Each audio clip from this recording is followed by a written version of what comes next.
মানুষ শিক্ষার দ্বারা কিন্তু শুধু শিখলে যে ভালো মানুষ হয় এমন না, আবার মূর্খ থাকলে যে খালি বেয়াদব হয় এমন না।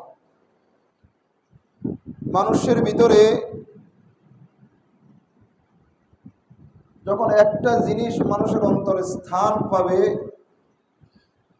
তো চাই সে শিক্ষিত হোক আর মূর্খ হোক, সেই ভালো মানুষে এবং ভালো বান্দায় পরিণত হবে। কি হবে? ভালো মানুষ এবং ভালো বান্দা। ভালো মানুষ আর ভালো বান্দা এক কথা না। আমাদের সমাজে অনেক সেবক আছে, ভালো ভালো মানুষ, কিন্তু নামাজ এক ওয়াক্তও পড়ে না। আছে না নাই? এটা হচ্ছে ভালো মানুষ, এটা কি? কিন্তু ভালো বান্দা না।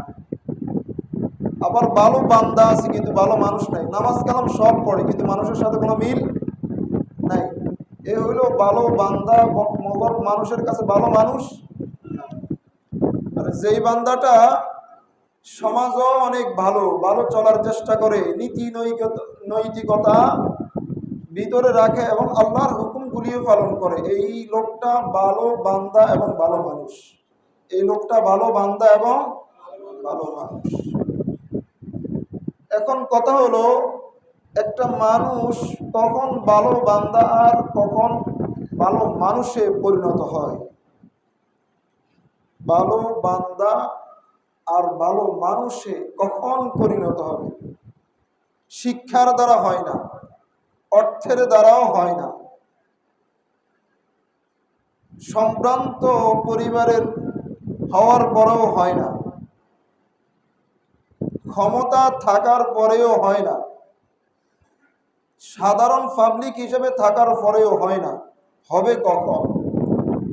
একটা মানুষ, একজন লোক ভালো মানুষ, ভালো বান্দা কখন প্রতিষ্ঠিত হবে? আল্লাহ পাক রব্বুল আলামিন এটার সমাধান কালামে হাকিমের ভিতরে দিয়ে দিয়েছে। একটি আয়াত পূর্ণাঙ্গ আয়াতের ভিতরে বলেছেন, আর একটি আয়াতের অংশ বিশেষের ভিতরে বলেছেন। যে আয়াতের অংশ বিশেষের ভিতরে আল্লাহ পাক রব্বুল আলামিন বলেছেন, সে আয়াতটি হলো, বান্দার বুঝ শক্তি হওয়ার পরে মৃত্যুর আগ পর্যন্ত বান্দাকে এই শিক্ষা দেওয়া, ফ্যামিলির দিক থেকে হোক,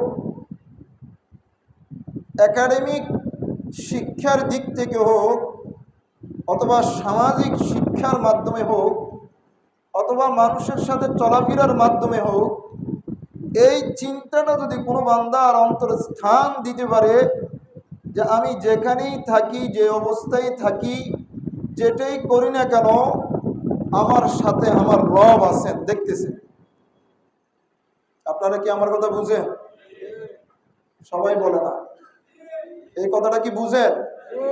আপনি যেখানেই থাকেন, যে অবস্থায় থাকেন, যেটাই করেন, যে কর্মের সাথে আপনি সম্পৃক্ত আছেন, আপনার ভিতরে যদি এই চিন্তা চেতনা বদ্ধমূল হয়, বসে, যে আমি যে কর্মই করি আর যেখানেই থাকি, একজন আমাকে দেখতেছেন, একজন আমার সাথে আছেন, একজন আমার কর্ম পর্যবেক্ষণ করতেছেন, তিনি কে? সবাই বলেন, তিনি কে? আল্লাহ। এই চিন্তা চেতনা কোন বান্দার ভিতরে যখন চলে আসবে, তো বান্দাটা আল্লাহর সঠিক বান্দা এবং সত্যিকারের মানুষ হিসেবে প্রতিষ্ঠিত হবে। দ্বিতীয় নম্বর হলো, আল্লাহ পাক রব্বুল আলামিন কালামে হাকিমের একটি আয়াতের ভিতরে বলেছেন, ইয়া আইয়ুহাল্লাযীনা আমানুত্তাকুল্লাহ ওয়া কুনু মা'আস সাদিকিন। আল্লাহকে ভয় করতে হবে। ভয় করার জন্য ভয় করার উপকরণগুলি লাভ করতে হবে। কি করতে হবে? উপকরণ, পথ, পন্থা আপনাকে বের করতে হবে। আপনি কোনটা হালাল, কোনটা হারাম, কোনটা ভালো, কোনটা খারাপ, এটা আপনি জানেন না। এমনিতেই আপনি বলি দেন যে আল্লাহকে আপনি ভয় করেন, এটা কি সত্যিকারের ভয়? কথা বলেন, এটা কি সত্যিকারের ভয়? আমাদের সমাজে আমরা অনেকের সাথে চলাফেরা করি, কথাবার্তা বলি, যে নামাজের সময় হওয়ার পরে যদি কোনো বান্দাকে বলেন তুমি নামাজ কেন পড়ো না, তো তার পক্ষ থেকে উত্তর আসবে নামাজ না পড়লে কি হয়েছে, আমার ঈমান ঠিক আছে। আপনারা কি এইরকম বক্তব্য কখনো শুনছেন? আমি শুনছি অনেকবার। অমুকে নামাজ পড়লে কি হয়েছে, আমরা নামাজ না পড়লে কি হয়েছে, আমাদের ঈমান ঠিক আছে। এইরকম বলে কি বলে না? আচ্ছা বলেন, একজন মানুষ যদি নামাজই না পড়ে তাহলে তার ঈমান ঠিক আছে এই দাবি করা, এই বক্তব্য দেওয়া, এটা ঈমান ভঙ্গের কারণগুলির ভিতরে সর্বশ্রেষ্ঠ কারণ। কথা ঠিক না বেটি? মানে আপনার ঈমান যে থাকবে না, যাবে, এটার হাজারো কারণ থাকতে পারে, তবে সকল কারণের ভিতরে এটাই শ্রেষ্ঠ কারণ যে ঈমানওয়ালা কাজগুলি না করে যদি বলে আমার ঈমান ঠিক আছে, তার মানে তার ঈমানই নাই। তার ঈমানই কি না। এখন মুখে তো এই বুলি আছে যে আমি আল্লাহরে ভয় করি, আমি আল্লাহকে কি করি, ভয় করি, অথচ নামাজ পড়ে না, অথচ শরীয়তের কোনো বিধিবিধান তার ভিতরে নাই। যেই লোকটা নামাজ না পড়ার পরে বলে আমার ভিতরে ভয় আছে, ঈমান ঠিক আছে, এটা যেই রকম একটা ধোঁকাবাজ।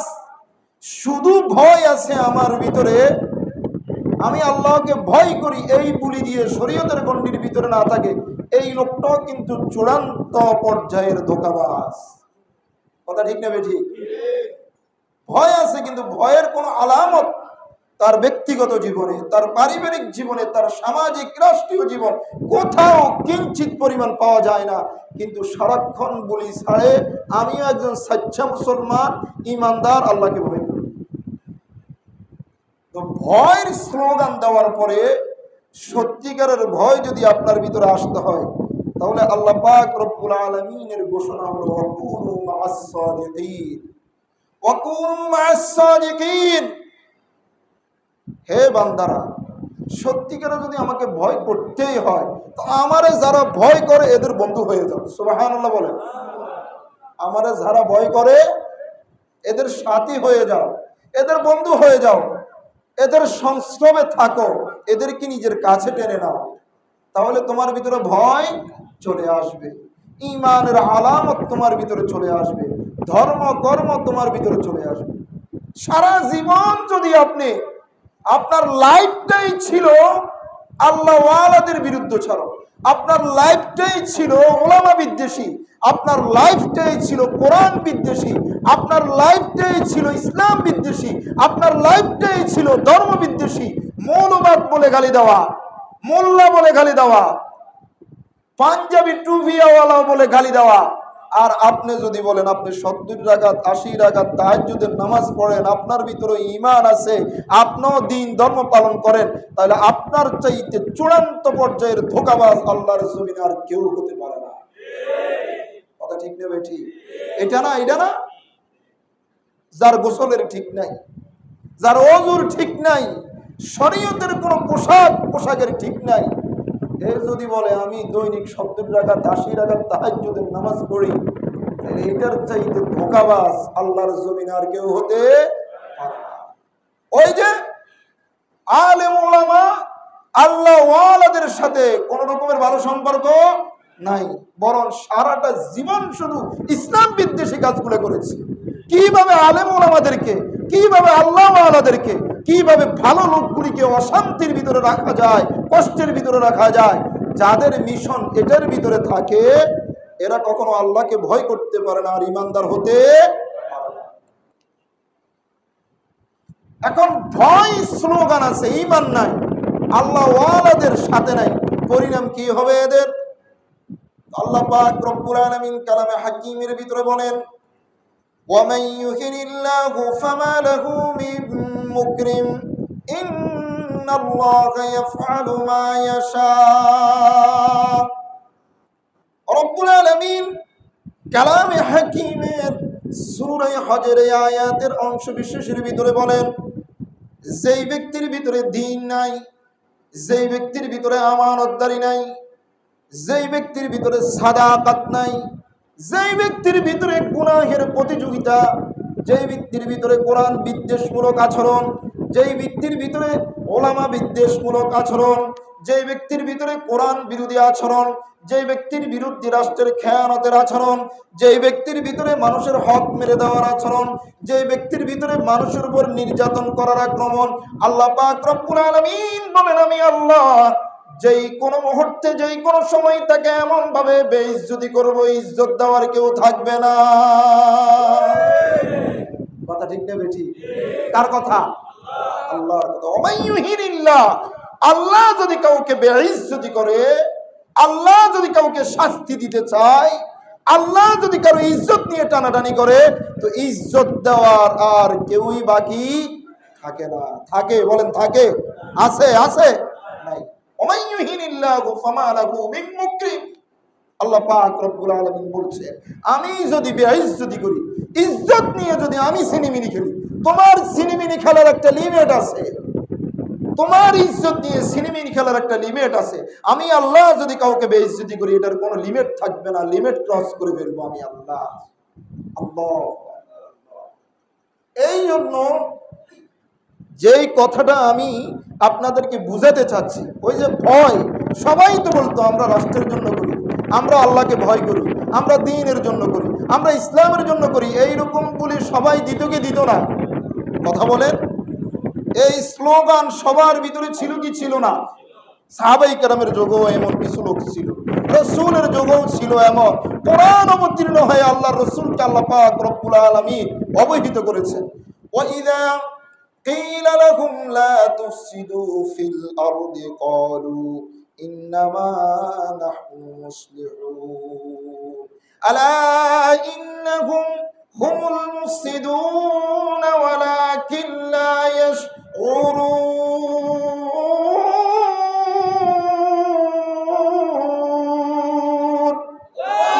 আল্লাহ পাক রব্বুল আলামিন বলছেন যে জমিনে এইরকম কিছু লোক থাকবে, এরা বলি দিবে ঠিক যে আমরা জমিন ঠিক করতেছি। কি ঠিক করতেছি? রাষ্ট্রের সার্বভৌমত্ব আমরা রক্ষা করতেছি, রাষ্ট্রের সম্পদ রক্ষা করতেছি, মানুষের জান মালের নিরাপত্তা দিচ্ছি। প্রকৃতপক্ষে এদের চাইতে রাষ্ট্রের ভিতরে বিশৃঙ্খলাকারী আল্লাহর জমিনে দ্বিতীয় কোনো গ্রুপ আর দ্বিতীয় কোনো লোক হতে পারে না। এটা রসুলের যুগে, আল্লাহর রসুলের যুগে এইরকম কিছু মুনাফিক, এইরকম কিছু কাফের, এইরকম কিছু আল্লাহর নাফরমান বান্দারা বলতো। আল্লাহর নবী তো সবাইকে সহজ মনে করত, আল্লাহর নবী সবাইকে ভালো মানুষ মনে করত। আল্লাহ পাক রব্বুল আলামিন কালামে হাকিমের আয়াত অবতীর্ণ করে জানিয়ে দিয়েছেন, এ রাসূল আপনি যেইভাবে ধারণা করতেছেন এরা কিন্তু এইরকম না, এদের বুলি এমন।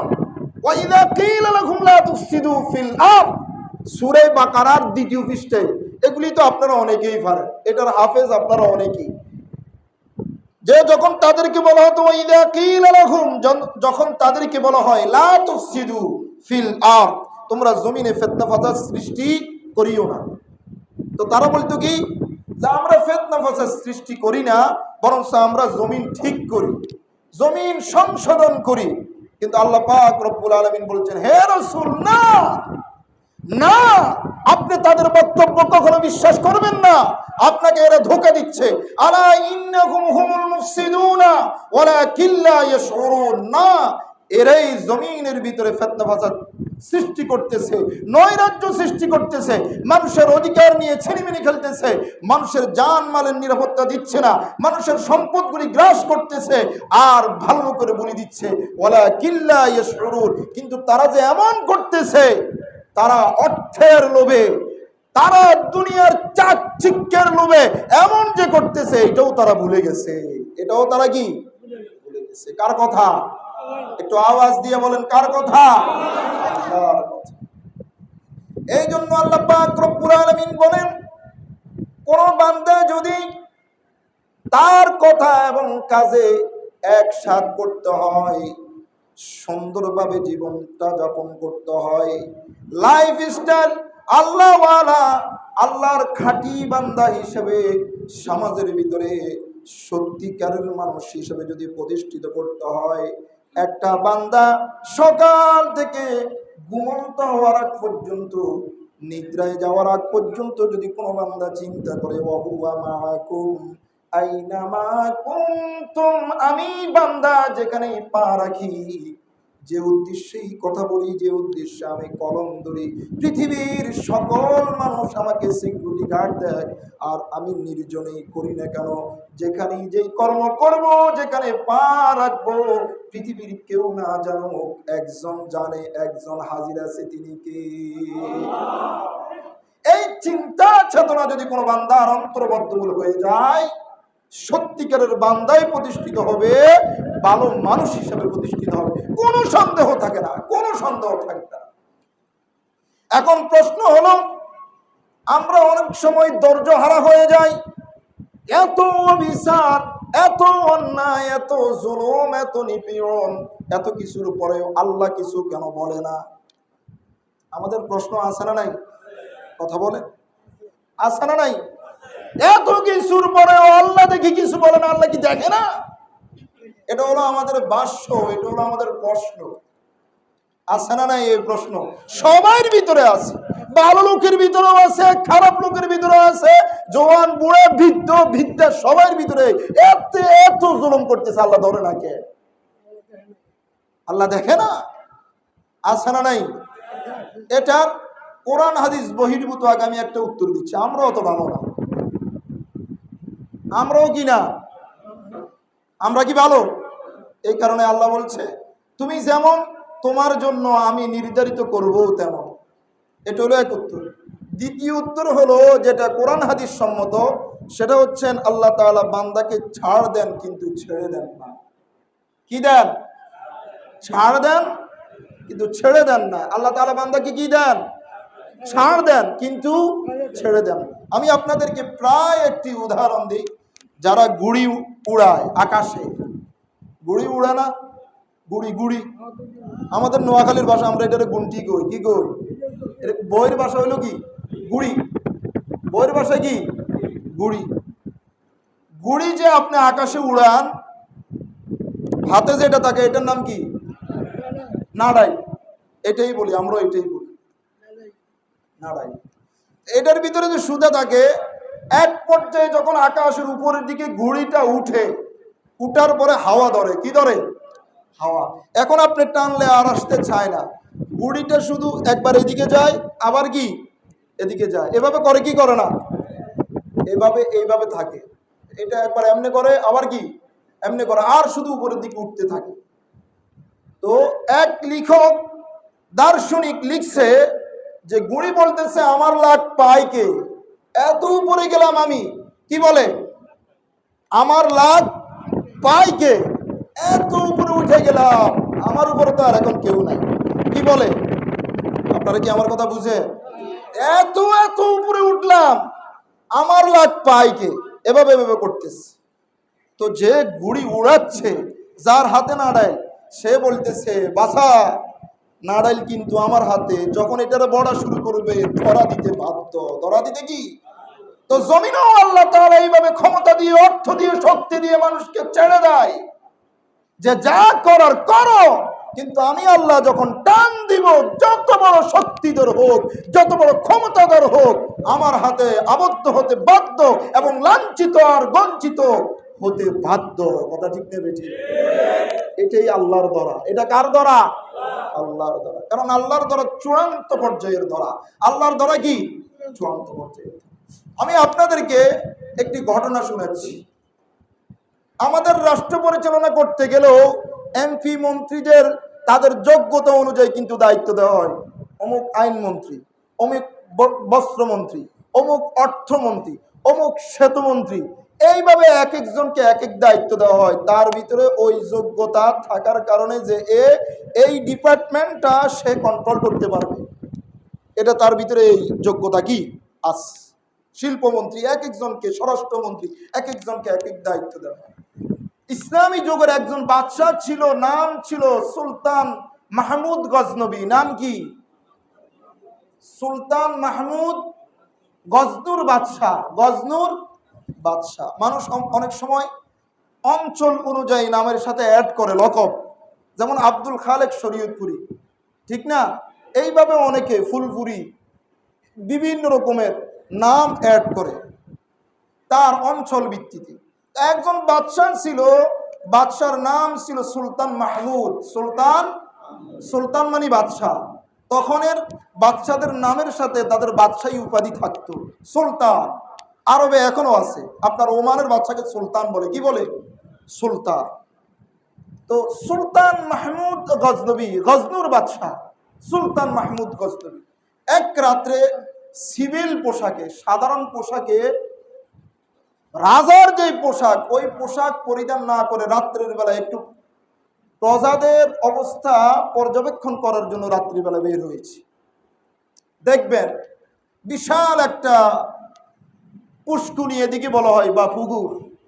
রাত্রের বেলায় গভীর অন্ধকার, আপনি উঠছেন, আপনি এই পুষ্কুনির এক পাড়ে আর অপর প্রান্তে আরেকজন, দুইজন দুই উদ্দেশ্যে উঠছে রাত্রের বেলায়, গভীর রাত। যে ব্যক্তি তাহাজ্জুদ পড়ার জন্য উঠছে, ওযু করতেছে, সে মনে করতেছে পানির আওয়াজে আমার মতো মনে হয় ওই বান্দাটাও কি তাহাজ্জুদ পড়ার জন্য উঠছে। আর যে চুরি করার জন্য উঠছে, মুখ ধুইতেছে, ফ্রেশ হইতেছে, সে মনে করতেছে ও মনে হয় আমার মতো কি চুরি করার জন্য উঠতেছে। কারণ যার যে কর্ম সে সবাইকে তেমনই ভাবে, নাকি? তো সুলতান মাহমুদ গজনবী রহমতুল্লাহ আলাইহি রাত্রের বেলায় বাদশাহী পোশাক বাদ দিয়ে সিভিল ড্রেস, সাধারণ পোশাক গায়ে দিয়ে একটু প্রজাদের অবস্থা পর্যবেক্ষণ করার জন্য বের হয়েছে। এক চোরের দলের সাথে দেখা। কার সাথে? সাধারণ। এখন তো মিডিয়ার যুগ, তখন তো মিডিয়া ছিল না। কি ছিল না? এখন তো আমরা ছোট বাচ্চাও প্রতিদিন আমাদের রাষ্ট্রপ্রধান যারা, আমরা কয়েকবার দেখি সকল চ্যানেলে, আর কারো খবর না থাকলেও রাষ্ট্রপ্রধানদের খবর কি থাকে। তখন এটা ছিল না। ওদেরকে দেখতে হলে মাসকে মাস অতিবাহিত হয়ে যেত, বছর অতিবাহিত হয়ে যেত। বাচ্চারে এখন পর্যন্ত দেখে নাই, নাকি? তো বাদশারে ছিঁড়ে না। আবার বাদশাহী পোশাক গায়ে দিলে একটা কথা ছিল, সাধারণ পোশাক। কি পোশাক? সাধারণ পোশাকে রাত্রির বেলা বের হয়েছে। তো চোরের বিশাল এক দল, তারা একে দেখছে, বাদশাকে দেখছে, দেখার পরে বলতেছে, হে মিয়া এদিকে আস, এ যে বাদশাহ, এরা তো কি। তো বাদশাহ কাছে গেছে, যাওয়ার পরে বলতেছে যে আমরা তো চুরি করার জন্য বের হইছি, তুমি কি জন্য বের হইছো, হাঁটতেছো? আমিও তোমাদের মতো একজন, আমিও তোমাদের মতো কি একজন। বাদশাহ বুঝাতে চাচ্ছে যে আমিও তোমাদের মতো আল্লাহর একজন বান্দা, কিন্তু এরা মনে করছে কি আমাদের মতো চোর। তো বলছে ঠিক আছে, যদি আমাদের মতো একজন হও তাহলে তোমারও আমাদের সাথে নিতে পারি। তো চোরদের ভিতরে যে লিডার, যে কি লিডার, যে আমরা 5 জন লোক অথবা 6 জন লোক, আমরা যদি চুরি করতেই হয় তা আমরা আমাদের চুরির কর্মদক্ষতা যেটা, সেটা বর্ণনা করার দায়িত্ব আছে না? সবাই গিয়ে কি ঝাঁপিয়ে পড়বো? এক একজন তো এক এক কাজ করতে পারে। একজনে বলতেছে যে আমার কর্মদক্ষতা হলো রাতের বেলায় যত গভীর অন্ধকার হোক, আমি আমার চোখ দিয়ে যাকে দেখি দিনের বেলায় তাকে ছিল, দিনের বেলায় তাকে কি। 1 নম্বর যোগ্যতা। 1 নম্বর কি? একটা যোগ্যতা এক ব্যক্তি। আরেক ব্যক্তি বলতেছে, সুরের লিডার জিজ্ঞেস করতেছে, তো তোমার কি যোগ্যতা? তো সে বলতেছে চুরি করতে গেলে এখন কম, বহির্বিশ্বে ইউরোপ আমেরিকাতে মধ্যপ্রাচ্যে এখনো আছে, প্রতিটা ঘরে ঘরে শিকারি কুকুর আছে। কি আছে? এখনো আছে না নাই? এরা পালে। এটা কুকুর রাত্রের বেলায় যেটা পাহারা দেওয়ার জন্য থাকে, এটা ঘেউ ঘেউ করে কি বলে, কুকুরের ভাষা আমি বুঝি। এটা তো অনেক বড় যোগ্যতা, নাকি? কুকুরের ভাষা সে বুঝে। আরেকজন বলতেছে, তো তোমার কি যোগ্যতা? তো সে বলতেছে, আরেকজন বলতেছে যে ধনসম্পদ কোন জায়গায় রাখা হয়েছে, আমি আমার নাক দিয়ে যখন এটাতে ঘ্রাণ নিই, তো আমি বলতে পারি যে এই জায়গাতে সম্পদ আছে। এখন তো আমাদের ব্যাংক থাকে, ব্যালেন্স থাকে, তখন মাটির নিচে গচ্ছিত রাখতো দিনার, দিরহাম, স্বর্ণ মুদ্রা। তো নাক দিয়ে যখন ঘ্রাণ নিই, তো আমি বলতে পারি যে সম্পদটা এই জায়গাতেই কি আছে। অনেক বড় যোগ্যতা। আরেকজন জিজ্ঞেস করতেছে, তোমার কি যোগ্যতা? আরেকজন বলতেছে যে যত শক্তিশালী পটক হোক না কেন, দরওয়াজা হোক না কেন, আমার হাতে এমন শক্তি আছে, আমি ধাক্কা দিলে এটা ভাঙতে বাধ্য। এটা অনেক বড় যোগ্যতা না? তো সবাই সবার যোগ্যতা বর্ণনা করার পরে বাচ্চাকে জিজ্ঞেস করতেছে, ও মিয়া, তুমি যে আমাদের সাথে চুরি করবে, তোমার কি যোগ্যতা? আমার যোগ্যতা হলো চুরি করতে গিয়ে এক পর্যায়ে যখন তোমরা সবাই ধরা খেয়ে যাবা আর তোমাদেরকে ফাঁসিতে ঝুলাবে, তো আমি এইরকম একটা চেয়ারে বসবো, বসে আমার যে দাঁড়িয়ে আছে দাঁড়িয়ে আড়া দিলে তোমরা মুক্তি পাইয়া দেবে। কি বলে? তো সুরের দল বলে উঠলো, কওমে গোফতান দশকে কুদবে মা তুই, কওমে গোফতান দশকে কুদবে মা তুই, রোজে মেহনত হা খেলা সে মা তুই, রোজে মেহনত হা খেলা সে মা তুই। চিৎকার দিয়েছে সবাই, আরে আমরা কি লিডার, সব বাদ, আমরা সবাই আপনার কর্মচারী, আপনিই রাজা, আপনিই বাদশা। আসলে তো বাদশাকে উনি বাদশা। আমরা সবাই এমন এমন যোগ্যতার অধিকারী যেটা দিয়ে শুধু চুরিয়ে করা যায়, বাঁচার কোনো যোগ্যতা আমাদের কারো ভিতরে নাই। আপনি এমন এক চোর, এমন এক লোক আমাদের সাথে আছেন, আমরা যখন ধরা খামু তা আপনি আমাদেরকে বাঁচাইতে পারবেন। তা আপনার চাইতে বড় যোগ্যতা তো আর কেউ নাই। যথারীতিতে চুরি করতে বাইরিস। এই ঘটনা শুধু আপনাদের জানার জন্য না, এখানে অনেক শিক্ষা আছে আপনাদেরকে। যথারীতি চুরি করার জন্য বের হচ্ছে। বের হওয়ার পরে তো বাদশা বলতেছে, চলো তো কোথায় চুরি করা যায়? আজকে এমন এমন যোগ্যতাওয়ালা লোক আছে, তাহলে আজকে সাধারণ বাড়িতে চুরি করতাম না, বাচ্চার বাড়িতে যাবো, তোর ধরা খেলে তো সমস্যা। তো বাদশা বলছে, চলো সুলতান মাহমুদের বাড়িতে কি চুরি করুম আজকে, কারণ আজকে ধরা খেলে তো আর কোনো কি নেই, সমস্যা নাই। তো বাচ্চার বাড়িতে যাওয়ার পরে যখন দরজা খুলছে, ভিতরে ঢুকার পরে কুকুরে বলতেছে, এই বাচ্চার বাড়িতে আসছো, তোমাদের সাথে তো বাচ্চা আছে। এটা তো কেউ বুঝে না, বুঝে কয়জন? একজন। হে কয় আর দুধ, আজকে কুকুর টুকুরের কথা শোনার কি নাই, সময় নেই। সদে হেজাবাজ দিল বসোয়ে দিদাশোত, সদে হেজাবাজ দিল বসোয়ে দিদাশোত, সুগরজ আমদ হুনর পুশিদাশোত। মানুষের বিবেকে আর অন্তরে যখন লোভ চলে আসে, লোভ, দুনিয়ার লোভ, তখন চোখে হাজার হাজার পর্দা পড়ে যায়। সত্য আর সত্য, দিন আর দিন মনে করে না, রাত আর রাতকে রাত মনে করে না। তো বলতেছে দুধ চোর, অথচ কুকুর বলতেছে এই চোরের দল, সাথে বাচ্চা আছে, সাথে বাচ্চা আছে, কিন্তু শোনার টাইম আছে? টাইম নেই। যাই হোক, যথারীতি চুরি করছে, যার যে যোগ্যতা প্রয়োগ করছে সকল। আজকে তো অনেক সম্পদ, বাচ্চার বাড়ি চুরি, সকল কিছু চুরি করে ভাগ করে বাচ্চাকে এক ভাগ দিছে। কাকে দিছে? বাচ্চাকে এক ভাগ দিছে, সবাই এক ভাগ করে নিয়ে গেছে। সকালবেলা বাচ্চা উঠা তার যে সরকারি ফোর্স আছে এদেরকে পাঠাইছে যে অমুক অমুককে ধরে নিয়ে আস, অমুক অমুককে কি ধরে নিয়ে আস। আজকে রাত্রের বেলায় ছিল সাধারণ পোশাক, রাত্রের বেলায় কি ছিল? এখন হচ্ছে কি শাহী পোশাক। এখন কি রাত্রে উনি একটা টুলের ভিতরে বসছে, এখন বলছে রাজ সিংহাসন নাকি। এটা বৈশা যখন সবাইরে ডাক দিছে, সবাই তো এভাবে কাঁপতেছে। চুরি করলাম বাচ্চার বাড়িতে, বাচ্চা তো সবাইকে আনছে এবং পাশের অর্ডার দিয়ে দিচ্ছে, পাশের কাস্টে নিয়ে যাও, পাশে দিয়ে দাও, সবাইকে পাশের কাস্টে সেখানে নিয়ে গেছে। তো সবাই শুধু কাঁপতেছে, কিন্তু একবার চেহারা হলুদ হয় আবার ঠিক হয়, চিন্তার ভাঁজ আবারই। এর ভিতরে কি ওই যে সে বলছে রাত্রের বেলায় জাগে দেখে, দিনের বেলায়ও তারে কি স্মরণ আছে আপনাদের? এই কই ইনিকে রাত্রে তো আমাদের সাথে মনে হয় ইনি এসেছিল, রাত্রে মনে হয় ইনি আমাদের মাঝে কি ছিল। সে একবার চিন্তা, আবার যদি ইনি আমাদের সাথে থাকে, ইনি বাচ্চা আমাদের সাথে কেন চুরি করবে? কথা বুঝে আসছে? আবার কয় না ইনি, আমি তো রাত্রে যারে দেখি এটা নিশ্চিত, এটা কি নিশ্চিত, আমার দেখা ভুল হতে পারে না, আমি চিনি। এখন সবাইকে যখন ফাঁসির অর্ডার হয়ে গেছে, ফাঁসির অর্ডার হওয়ার পরে সবাইকে ফাঁসির মঞ্চে নিছে। তো যে ব্যক্তি রাত্রে দেখার পরে দিনের বেলায় চিনে, সে বলতেছে বাদশাহ, সবাই তো সবার যোগ্যতা প্রকাশ করছে এবং সবার যোগ্যতা সবাইকে ফাঁসির মঞ্চ পর্যন্ত এনে দিয়েছে, কিন্তু আপনার যোগ্যতাটা তো এখনো প্রকাশ পায় না, আপনার যোগ্যতা এখনো প্রকাশ পায় নাই। সবাই তো সবাইটা করছে। তো কি বলছো তুমি? রাত্রের বেলায় তো আপনিও আমাদের সাথে ছিলেন। কি বলে? রাত্রের বেলায় আপনিও আমাদের সাথে ছিলেন।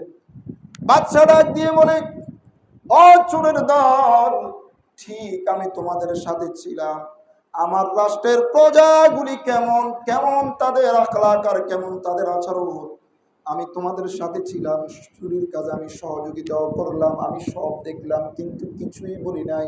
তোমাদেরকে একটি কথা আমি বুঝাতে চাচ্ছি, সকল কিছু জানার পরেও, দেখার পরেও কিন্তু আমি তোমাদেরকে কিছু বলি নাই। কিন্তু যখন রাত্র অতিবাহিত হওয়ার পরে দিন হয়ে গেল, এখন তোমরা আমার কাছে ধরা খেয়ে গেলা। ঠিক এমনি ভাবে আল্লাহ পাক রব্বুল আলামিন বান্দাকে শক্তি দেওয়ার পরে, বিবেক দেওয়ার পরে, বুদ্ধি দেওয়ার পরে, আল্লাহ তাআলা ক্ষমতা দেওয়ার পরে, যোগ্যতা দেওয়ার পরে আল্লাহ পাক রব্বুল আলামিন বান্দাকে জমিনে ছেড়ে দেয়। আমার বান্দাগুলি কেমন কাজ করতেছে, কেমন কর্ম করতেছে, কেমন জুলুম করতেছে, কেমন আমার হুকুমগুলি মানতেছে। এক পর্যায়ে আল্লাহ পাক রব্বুল আলামিন যখন বান্দা মৃত্যুবরণ করে, তখন আল্লাহ পাক রব্বুল আলামিন বান্দাকে এমন ধরা দেয়, দুনিয়ার কোন যোগ্যতাই আর কাজে আসে না। কথা ঠিক না বেঠি? দুনিয়াতে আল্লাহ দেখতেছে, কিন্তু আল্লাহ ছাড় দিচ্ছেন। কি দিচ্ছেন? কিন্তু এমন এক সময় ধরা দিবেন, দুনিয়াতে সিম্পল। আমরা যে যে অন্যায় করতেছে, একটা মানুষ যদি 1000 লোককে যদি হত্যা করে, আপনাদের কাছে আমার প্রশ্ন, একটা মানুষ যদি 1000 লোককে যদি হত্যা করে, 1 লক্ষ লোক যদি হত্যা করে, তারা যদি আপনি একবার ফাঁসি দেন, শোধ হইল? কথা বলেন। সে হত্যা করছে কয়জন? 1 লক্ষ। আর আপনি ফাঁসি দিলেন তারা কয়বার? একবার। তো আল্লাহ পাক রব্বুল আলামিন বলছেন এটা হলো স্যাম্পল। এটা কি? কিন্তু আখিরাত গোড়াও। এখানে তোমাকে একবার শাস্তি দিলাম, কিন্তু আখিরাতে তোমার যে ফাঁসি দিব, তোমার যে জাহান্নামে ফেলবো, তুমি কষ্ট পাইবা শতভাগ ঠিক, কিন্তু মৃত্যুবরণ করবা না। কিন্তু কি? মৃত্যুবরণ করবা না। দুনিয়াতে আমি তোমাদেরকে সুযোগ দিচ্ছি, তুমি রাষ্ট্রীয় সম্পদ মারতেছো, সাদাবাজি করতেছো, মানুষ গুম করতেছো, হত্যা করতেছো, অন্যায় অবিচার সব দেখতেছি, কিন্তু আমি আল্লাহ চুপ। আমি আল্লাহ কি? চুপ। কিন্তু এমন এক সময় আমি আল্লাহ ধরা দিব, অস্তিত্ব সহকারে আমি আল্লাহ টান দিব। দুনিয়াতে লাঞ্ছনা গঞ্চনার জীবন যাপন করবা, আখিরাতে জাহান্নাম ছাড়া তো উপায় নাই। এই জন্য বান্দা, যদি প্রতিটা বান্দা, আমি হই আর আপনি হন, যেই পার্সনই হোক না কেন, প্রতিটা বান্দা যদি ভিতরে এই চিন্তা ফিকির করে, এই চিন্তা লালন পালন করে, আমি যখনই যেই কাজ করতেছি, যেখানেই করতেছি, পৃথিবীর কেউ না দেখো, পৃথিবীর সকল ফোর্স, সকল রাষ্ট্রীয় ফোর্স আমাকে সিকিউরিটি গার্ড দেখ, কিন্তু সবার থেকেও বাঁচতে পারলে এক সত্তা থেকে বাঁচতে পারবো না। এক সত্তা আমাকে দেখতেছে, তিনি কে? এই চিন্তা যদি কোনো বান্দা তার অন্তর যদি ফিট করতে পারে, তার দুনিয়াও সাকসেস, আখিরাতও কি সাকসেস। এই জন্য রব্বুল আলামিন বলছেন, ওয়া হুয়া মাআকুম আইনামা কুনতুম ওয়াল্লাহু বিমা তা'মালুনা বাসীর। ও বান্দা, তুমি যেখানেই থাকো, আমি আল্লাহ সেখানে হাজির আছি, আর তোমার সকল কর্মগুলি আমি আল্লাহ পর্যবেক্ষণ করতেছি, আমি আল্লাহ দেখতেছি। ওয়া নাহনু আকরাবু ইলাইহি মিন হাবলিল ওয়ারিদ। রব্বুল আলামিন বলছেন, কেমন কাছে আমি আল্লাহ, আমাকে তুমি 10 মাইল তোমার থেকে দূরে মনে করতেছো, 20 মাইল দূরে মনে করতেছো, তুমি মনে করতেছো তুমি জমিনে আছো আর আমি আল্লাহ আসমানে আছি, এত দূর থেকে দেখা যায় কিনা? না না, ওয়া নাহনু আকরাবু ইলাইহি মিন হাবলিল ওয়ারিদ। আমি আল্লাহ এমন এক সত্তা, আমি আল্লাহ তোমার শরীরের যে সারগ আছে, সারগেরও কাছে। সুবহানাল্লাহ। তাহলে আল্লাহ দেখে কি দেখে না? কিন্তু দেখার পরেও কি দেন? ছাড় দেন, কিন্তু ছেড়ে দেন না। এই চিন্তা ফিকির কোন বান্দার ভিতরে যদি বান্দা ফিট করতে পারে যে আল্লাহ দেখতেছে, আল্লাহ আছে, তাহলে সে আর গুনাহ করতে পারে না, সে আর অন্যায় করতে পারে না, সে আর জুলুম করতে পারে না। আল্লাহ তাআলা আমাদের সকলকে সমাজের ভালো মানুষ এবং আল্লাহর খাঁটি বান্দা হওয়ার তৌফিক দান করুক। সকলে বলি আমিন। ওয়া আখিরু দাওয়ানা আলহামদুলিল্লাহি রাব্বিল আলামিন।